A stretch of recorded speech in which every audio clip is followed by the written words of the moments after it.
Scrapbook people, it's Tracy Reed here today, coming at you with a 9x12 process video, and this is of a different trip I've taken this year. It sounds like I travel all the time, but really this year has been awfully rare. In April, we went to Houston because Karsten's robotics team got placed in the World Championships of Robotics. Sorry about my head.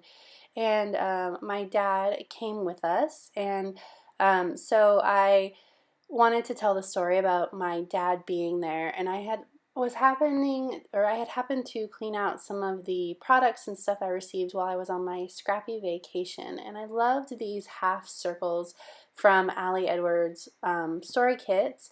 And of course, the story kits don't come with 12x12 papers or anything like that, so I had this scrap of paper from a previous layout that I had this left over, and it's Pinkfresh Studios travel line, which I believe is called Out and About. And so I just hacked together these circles and or these half circles to cover up that corner that was missing, and voila, you would never know the difference. Plus the line really matches Ali's design kit. That's what these were from, the design kit little circles really well. So it worked out perfectly, and it gave me like a place to start this layout without having to think too hard about it. So I'm going to find a place for this photo, and it's going to go right there in the middle, but it needs some sort of something something. But I haven't decided yet, so I'm going to cut out some of these bits and pieces from this paper from Pinkfresh Studio. I cut out a bunch. I'm not going to end up using it all, but I am going to try and work them all in because that's how I roll. I don't know what happened here or where I went. I think I'm gathering things up since I'm not actually going to use Ali's kit for this this layout beyond those half circles, so I was pulling other things in, other Pinkfresh things in. I have the stickers for the Out and About collection, and then I have some of these old puffy hearts, which I don't actually think I end up using, but I pulled some stuff out from my stash to see what I could use. And I'm just kind of winging it and flying by the seat of my pants here. I have no idea where I'm going with this, and in the end I always end up really liking it because, of course, I only stop after I really like it. And I'm going to, I decided instead of matting the photo on a piece of paper, I'm just going to use these bits and pieces as sort of some offset mats just for something a little fun and different. And I'm only taping the middle of the photo so I can still put things underneath it, slide things underneath it. Kind of like this sort of staggered look on the side here, like I've got you know, tickets and things sticking out from underneath the photo. I'm going to pull in some of these stickers. Of course, since I never know where I'm going with things or what I'm going to do, of course I always stick stickers down without you know, without a plan, so then I have to go back and move things, and so I always have to work around the sticky sticker of residue on photos and things when I have to move things around. So it's quite an annoying / amusing habit. Speaking of pulling stickers up, I pulled that heart up and then decided, oh no, that was exactly where I wanted that. So let's put it back. I want to make sure that the edges of the circles don't create some weird trapped white space. So that's why I was moving that photo over a little bit so that I could eliminate that trapped white space with that sticker. And I also really like the contrast or the repetition of the circular stickers with the half circles in the background, and then also the contrast of the more hard edges. So I decided to make my title Exploring Houston Together.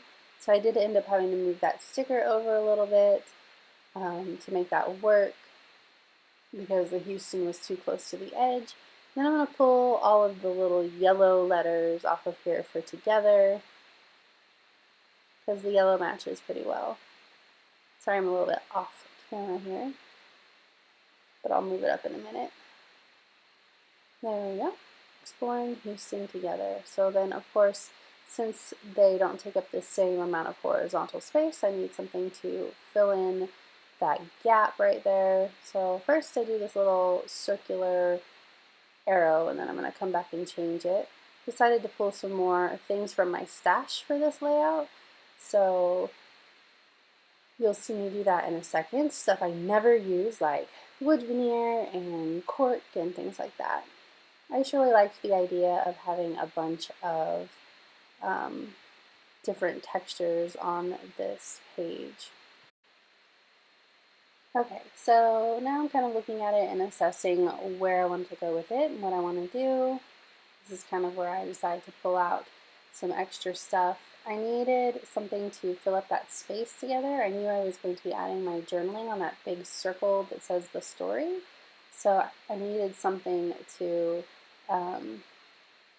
fill up some of that horizontal or that vertical empty space down there. So I added that little horizontal ticket. Okay, now I've pulled out a bunch of travel-related flair and cork and wood veneer and acrylic and things like that. And so I'm kind of trying to see what I want to go where. Really like that thought bubble, but it doesn't end up staying. That big old flare with the city skyline was like perfect for this page, and I'll probably end up never ever using it because it was perfect for this page, and it was just like the only time it was ever going to be perfect for anything. But I just felt like it added too much weight to the whole design, unless I wanted to pull up that sticker that I had already placed, and I didn't want to do that. So it's just too big. I don't know whose idea it was to make a giant flare like that, but it's going to sit in my stash until the end of time because there's just never a decent place to use something so big. Pulling out some foam dots to back this flare that I do decide to use that says travel. I'm going to pull up some of these cork stars. I love using things out of my stash since I never ever do. In fact, I want to bring back that Wreck-It Wednesday series I used to do. Maybe I'll be doing that this summer and try and use up some old stuff that I never use. So I've got cork stars. So I'm going to use this cork arrow as well. I really liked the white one, but I wanted to repeat the cork. So I'm going to add a little enamel dot on top of that arrow just to bring in some of that white that I was wanting. Of course, I have to go hunt for it. There we go, like enamel dot.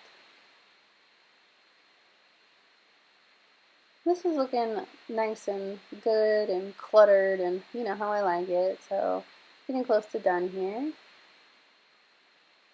Got another little, I think this piece is chipboard. Wanted to bring in a little bit more white. But I am just about set here.